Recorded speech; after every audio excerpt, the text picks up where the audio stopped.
தமிழகத்தில் கனமழை முன்னெச்சரிக்கை நடவடிக்கைகள் குறித்து மாவட்ட ஆட்சியர்களுடன் முதலமைச்சர் ஸ்டாலின் இன்று ஆலோசனை நடத்தவுள்ளார்.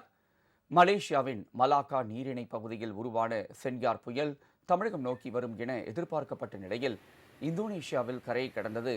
இந்நிலையில் இலங்கை அருகே குமரிக்கடல் மற்றும் இந்திய பெருங்கடல் பகுதியில் நிலை கொண்டுள்ள ஆழ்ந்த காற்றழுத்த தாழ்வு பகுதி மேலும் வலுவடைந்து வடக்கு வடமேற்கு திசையில் தமிழக கடலோர பகுதிகளில் நகர்ந்து வரும் என கணிக்கப்பட்டுள்ளது. இதனால் வரும் 28ஆம் தேதி முதல் 30ஆம் தேதி வரை காவிரி டெல்டா மற்றும் வட கடலோர மாவட்டங்களில் மிக கனமழையும் ஓரிரு இடங்களில் அதி கனமழையும் பெய்யும் என வானிலை மையம் கூறியுள்ளது. இந்நிலையில் கடலோர மாவட்டங்களில் செய்யப்பட்டுள்ள முன்னேற்பாடுகள் குறித்து மாவட்ட ஆட்சியர்களுடன் முதலமைச்சர் ஸ்டாலின் காணொலி காட்சி மூலம் இன்று ஆலோசனை நடத்தவுள்ளார்.